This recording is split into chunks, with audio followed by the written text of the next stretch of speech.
Hi, I'm Matt from PCGamesN and I'm joined by Jules. Hello. And we are talking about Artifact, the new card game from Valve.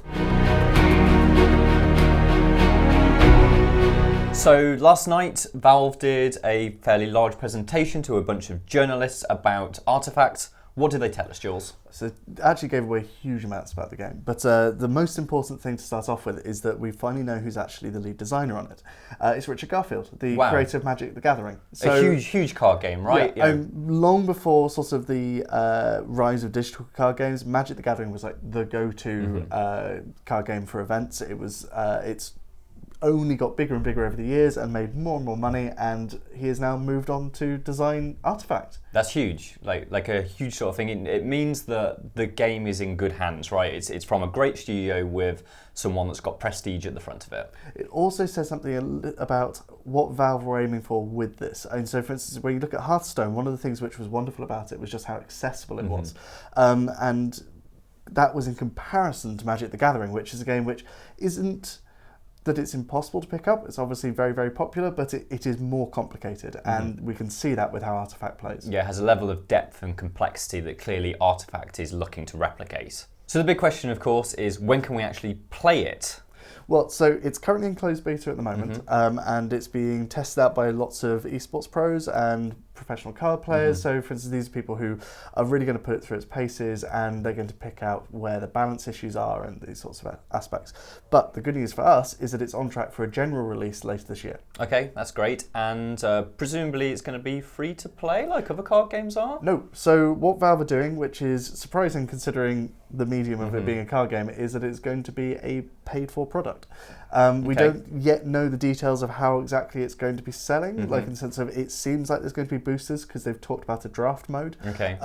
But there is also going to be a marketplace. So, for instance, we know this well from other Valve games with Dota, CSGO. They are keen to use markets that let players sell items and skins, and this seems to be the case. It's going to be happening with cards as well.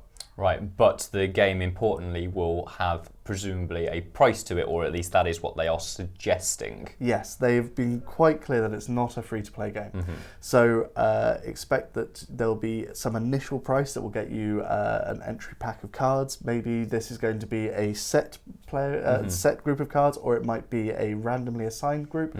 But nonetheless, there will be some cash involved. Right, okay. But that's not the only thing we found out about Artifact. We even found out what engine it's in. Yeah, so it's actually going to be built on Source 2, which is important because this means this is the first game that Valve have ever made that's actually built bespoke for Source 2. As you may know, Dota, the game that kind of like inspired this game, is on Source 2 now. But it originally wasn't. It was ported over to this. It's like a couple of years ago now, about 2015. So that had some enhancements that made use of that. But this is going to be the first game that truly takes advantage of Source 2. And we know that this engine has been made with lots of other things in mind. We know, for example, that the game is going to go to mobile eventually.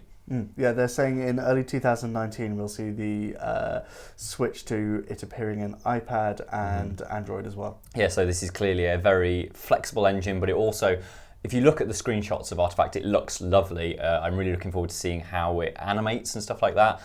Source 2 makes the whole thing look really great. Valve are going all in on this game. We already know that they've got plans for a tournament at the beginning of the new year. Yeah. So in the first quarter of 2019, you can expect a huge sort of tournament for it. As we'd expect from something that carries the Dota sort of name. Expect $1 million prize pool. And very similar to how when you buy the compendium as part of Dota 2, you're contributing to the prize pool. Actually buying things in Artifact is contributing to that prize pool. Obviously, because we don't know what the economy and the marketplace is quite yet, we don't know what it is, but it's presumably it's going to be buying booster card decks is what is contributing to this economy, which then obviously goes on towards the prize pool. So yeah, it's they're not going small on this. This is a huge out the gate.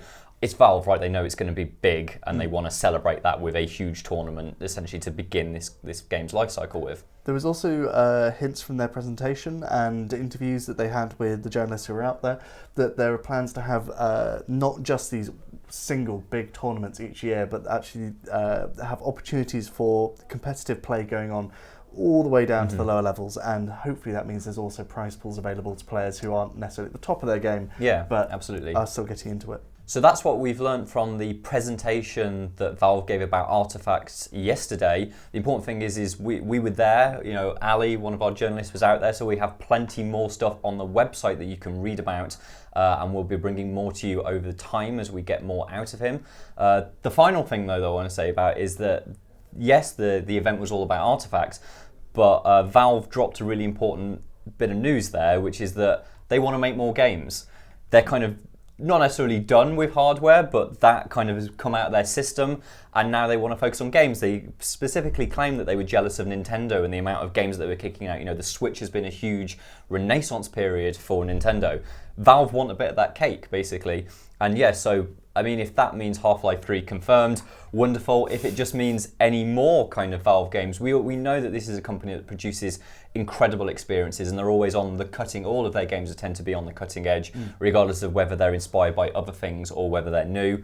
Expect something in the next few years, basically, that is out of Valve. We know that they're working on stuff. We know they're working on VR specifically, but you know, from here out, who knows what we could be seeing? It's an exciting time for the company. So last January, they announced they were working on 3 separate projects for VR, and those are still, as far as we know, in development.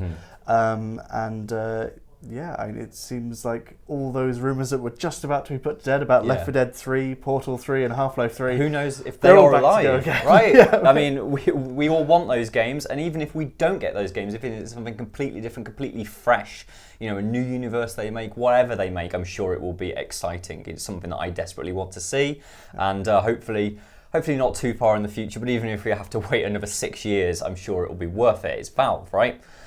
But anyway, if you enjoyed the video, please do like, share and subscribe. And until next time, we'll bring you some Artifact stuff later on.